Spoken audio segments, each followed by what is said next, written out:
Donald Trump यांच्या इतका मोठा आणि नागडा माणूस मी माझ्या आयुष्यात कधीच बघितलेला नाही आणि या व्हिडिओच्या शेवटपर्यंत तुमचंही असंच काहीसं मत झालं तर त्यात आश्चर्य वाटायचं कारण नाही.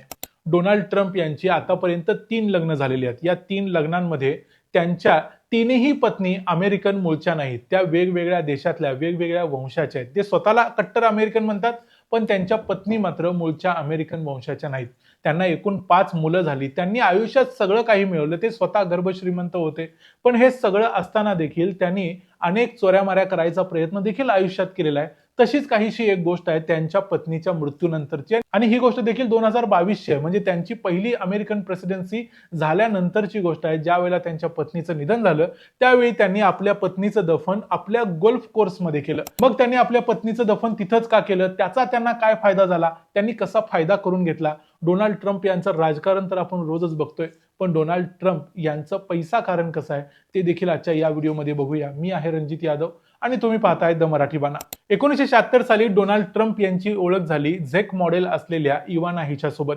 इवाना हिला ते पहिल्यांदा न्यूयॉर्क मधल्या एका रेस्टॉरंटमध्ये भेटले होते. त्यानंतर त्यांची मैत्री झाली. मैत्रीचं रूपांतर प्रेमात झालं आणि पुढे 1977 साली एकाच वर्षानंतर डोनाल्ड ट्रम्प यांनी इवाना बरोबर लग्न केलं. इवाना आता इवाना ट्रम्प झाली. त्यामुळे इवाना ही मुळातच एक स्वच्छंदी आणि थोडीशी फ्रीडम किंवा रेबेल असणारी स्त्री होती. त्यामुळे तिनं सर्व गोष्टींमध्ये आपला भाग घ्यायला सुरुवात केली. डोनाल्ड ट्रम्प यांची जी ट्रम्प ऑर्गनायझेशन आहे त्याच्यामध्ये तिचा महत्त्वाचा सहभाग होता. अनेक बिझनेसेसमध्ये ती ऍक्टिव्हली पार्टिसिपेट करायची. ती फक्त घरी बसून पत्नीचं काम करत राहिली नाही. त्यामुळे 1980च्या दशकातलं अमेरिकेतलं एक पॉवर कपल म्हणून या कपलकडे बघितलं जात होतं. पण या कपलच्या आयुष्यात 1980च्या दशकाच्या शेवटी अनेक वादळे यायला लागली. त्या वादळांच्या मध्ये जसं डोनाल्ड ट्रम्प यांचे अनेक अफेअर्स असायचे, या अफेअर्सच्या चर्चा देखील व्हायला लागल्या. त्यामध्ये डोनाल्ड ट्रम्प यांची ओळख जेफ्री एप्स्टीन बरोबर झाली. एप्स्टीन बरोबर त्यांनी पुढे काय काय केलं ते आता सगळ्या जगासमोर आलेलंच आहे. त्यामुळे त्याबद्दल वेगळं बोलायची गरज नाही आणि या गोष्टी इवानाला देखील माहिती होत्या. त्यावेळी सगळ्यात मोठं वादळ आलं ते म्हणजे मार्ला मेपल हिच्या रूपानं. मार्ला मेपल ही एक जॉर्जियन मॉडेल होती. तिच्यावरती डोनाल्ड ट्रम्प यांना प्रेम झालं. तिचंही डोनाल्ड ट्रम्प यांच्यावर प्रेम होतं आणि त्यांनी दोघांनी लग्न करायचा निर्णय घेतला. यावेळी इवाना ट्रम्प हिनं मार्ला मेपलला एक शहाणपणाचा सल्ला दिला होता. तो सल्ला अतिशय महत्वाचा होता आणि त्या सल्ल्याचा वापर करून इवानानं देखील आपल्या आयुष्यात फायदा करून घेतला. पण तो काय सल्ला होता ते मी तुम्हाला या व्हिडिओच्या शेवटी सांगेन. पण तो महत्वाचा होता आणि 1992 साली डोनाल्ड ट्रम्प यांनी मार्ला मेपल बरोबर लग्न जरी केलं असलं तरी ते लग्न जास्त वर्ष टिकलं नाही. 1998 ला डोनाल्ड ट्रम्प यांनी तिसरं लग्न केलं, ते मेलानिया ट्रम्प बरोबर, जी आता सुद्धा त्यांची पत्नी आहे. आता इथं प्रश्न येतो की डोनाल्ड ट्रम्प यांच्या पहिल्या पत्नीचं निधन कधी झालं आणि त्याची काय स्टोरी आहे. 1992 साली इवाना ट्रम्प आणि डोनाल्ड ट्रम्प यांचा डिवोर्स झाला होता. त्यानंतर तिने वेगवेगळी लग्न केली. पण तरी देखील जुलै 2022 मध्ये इवाना ट्रम्प हिचं निधन झाल्यानंतर तिचं दफन कुठं करायचं हा प्रश्न निर्माण झाला. त्यावेळी डोनाल्ड ट्रम्प यांनी ठरवलं की त्यांची न्यू जर्सीमध्ये जो गोल्फ कोर्स आहे, जो 535 एकरचा गोल्फ कोर्स आहे, त्या गोल्फ कोर्समध्येच इवाना ट्रम्प हिचं दफन करायचं डोनाल्ड ट्रम्प यांनी ठरवलं. ट्रम्प नॅशनल गोल्फ क्लब असं या क्लबचं नाव आहे, जिथं गोल्फ खेळण्यासाठी लाखो रुपये प्रत्येक वर्षाला भरावे लागतात आणि अतिशय श्रीमंत लोक या गोल्फ कोर्समध्ये जाऊन गोल्फ खेळतात. पण डोनाल्ड ट्रम्प यांनी या गोल्फ कोर्समध्ये आपल्या पत्नीचं दफन करण्यासाठी एक सिमेटरी कंपनी स्थापन केली, म्हणजे एक स्मशानभूमी स्थापन केली आणि आपल्या या गोल्फ कोर्सलाच त्यांनी स्मशानभूमी बनवलं. मग हे असं सगळं करायचं कारण काय, तर न्यू जर्सी या राज्यामध्ये जिथं बेडमिन्स्टरमध्ये हा गोल्फ कोर्स आहे त्या ठिकाणचा एक कायदा आहे. या कायद्याप्रमाणे जर सिमेटरी कंपनी असेल म्हणजे स्मशानभूमी असेल तर स्मशानभूमीच्या प्रॉपर्टीमध्ये कोणताही टॅक्स द्यावा लागत नाही.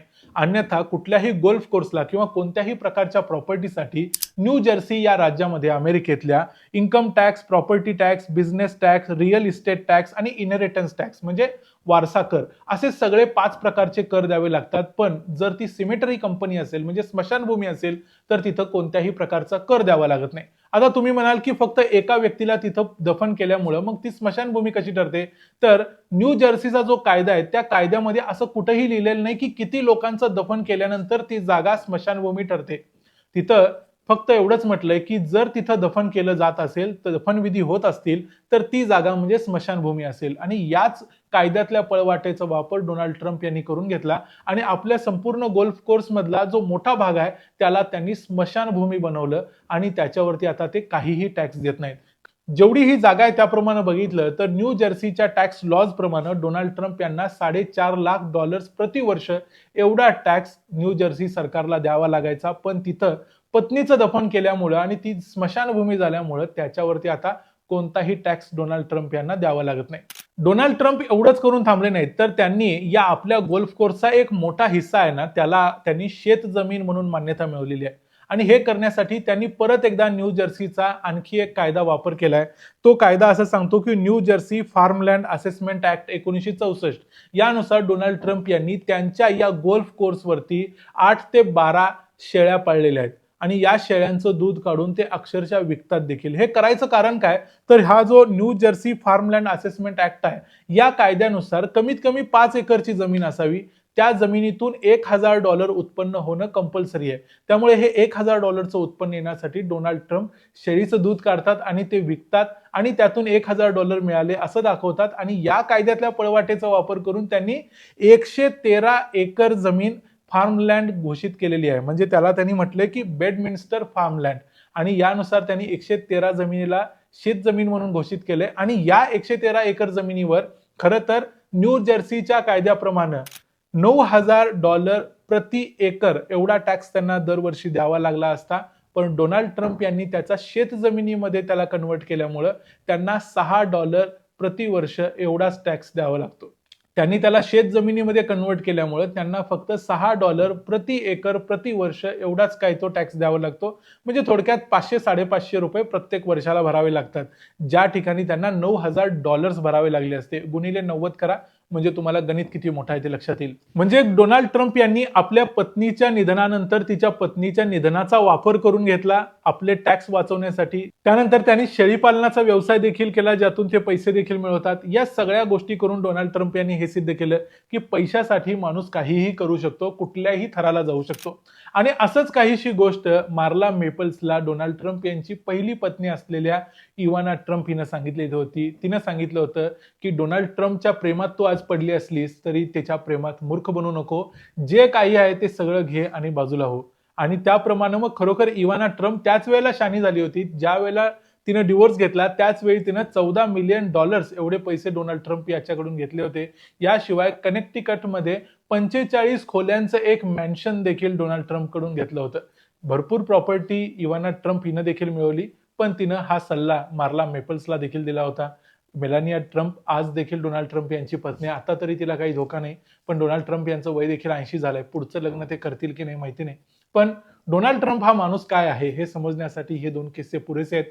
याबद्दल आणि डोनाल्ड ट्रम्प यांच्याबद्दल मी जे पहिलं वाक्य बोललो होतो त्याबद्दल तुमचं काय मत आहे ते आम्हाला कमेंट्समध्ये जरूर सांगा. व्हिडिओ आवडला असेल तर व्हिडिओला लाईक करा, चॅनलला सबस्क्राईब करा. पुन्हा भेटू पुढच्या व्हिडिओमध्ये. तोपर्यंत पाहत राहा द मराठी बाणा.